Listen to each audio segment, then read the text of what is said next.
जितिया व्रत के दिन भूल कर भी महिलाओं को ये गलतियां नहीं करनी चाहिए।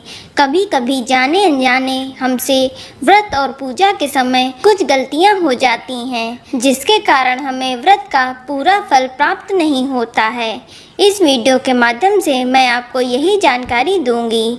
लेकिन वीडियो शुरू करने से जीवित पुत्र का व्रत अश्विन मास के कृष्ण पक्ष की अष्टमी तिथि को किया जाता है।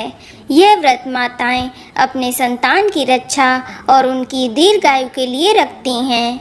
इस व्रत को करने से बच्चों का मरण दोष भी दूर हो जाता है। जितिया व्रत 3 दिनों तक चलता है। पहले दिन को नहाए खाए कहते हैं। नहाए खाए के दिन माताएं स्नान करने के बाद ही एक बार भोजन लेती हैं और दूसरे दिन निर्जला व्रत किया जाता है।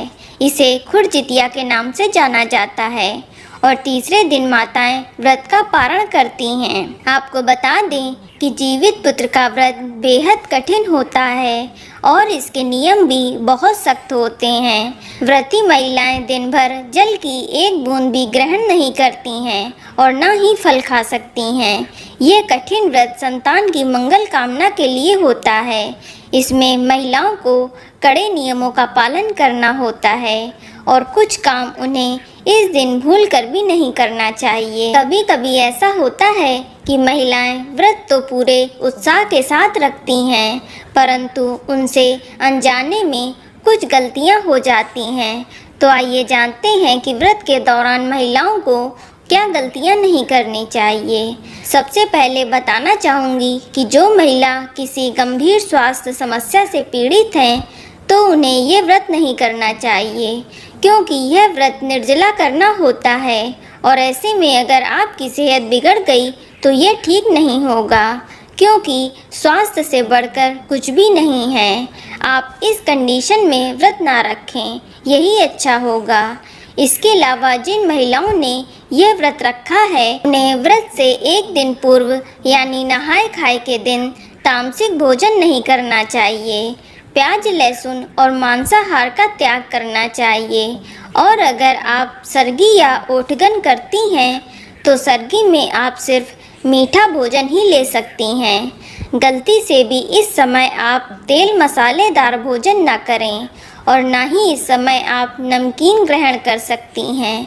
इस समय सिर्फ आप दूध, चाय, कॉफ़ी, फल, ड्राई फ्रूट्स, मेवा, मिठाई आदि खा सकती हैं। और व्रत के दौरान महिला को ध्यान रखना चाहिए कि वह इस दिन ज़्यादा कामकाज न करें, वरना आपको थकान और प्यास महसूस होगी। आपको बता दें कि व्रत के दौरान व्रती महिला को मन, कर्म और वचन से शुद्ध होना आवश्यक है। इस दिन किसी की बुराई न करें और न ही किसी का अपमान करें। इस 3 दिवसीय व्रत में संपूर्ण ब्रह्मचर्य का पालन करना होगा और व्रत वाले दिन अपने मन को शांत रखें। घर में लड़ाई झगड़ा, क्लेश आदि न करें और न ही घर के बड़ों का अपमान करें, वरना आपको व्रत का फल नहीं मिलेगा। और व्रती महिलाओं को एक बात का ध्यान और रखना चाहिए कि व्रत के दिनों में काटे हुए फल और सब्जियां नहीं खानी चाहिए और न ही आपको कोई फल या सब्जी काटनी चाहिए। आपको बता दें कि प्रदोष काल में जीमूत वाहन की पूजा के समय व्रती महिला को अच्छे से नहा धोकर साफ वस्त्र पहनने चाहिए। ध्यान रखें कि आप पूजा के समय लाल या पीले रंग की साड़ी ही पहनें। गलती से भी नीले, काले, सफ़ेद या भूरे रंग के कपड़े ना पहनें, वरना आपको शुभ फल नहीं मिलेगा। इसके साथ ही आप पूजा के दौरान पूरा 16 श्रृंगार करके अच्छे से तैयार होकर ही जीमूत वाहन की पूजा करें। और जो महिला सरगी खाती हैं उन्हें अष्टमी तिथि शुरू होने से पहले ही सरगी खा लेनी चाहिए, क्योंकि अष्टमी तिथि शुरू होते ही व्रत की शुरुआत हो जाती है। फिर आप पूरा दिन और पूरी रात अन्न और जल का एक भी अंश ग्रहण नहीं कर सकती हैं। और जैसा कि आपको पता ही है कि यह व्रत संतान के लिए किया जाता है, इसलिए इस दिन गलती से भी अपने बच्चों को ना मारें और ना ही उन्हें डांटें, वरना बच्चे आपसे नाराज हो जाएंगे और फिर आप भी उदास हो जाएंगी, जिसके चलते आपका मन पूजा में पूरी तरह से नहीं लगेगा, जो कि ठीक नहीं है। और फिर अगले दिन व्रत का पारण किया जाता है। ध्यान रखें कि व्रत का पारण करने से पहले आप ब्राह्मण को भोजन या सीधा जरूर निकालें।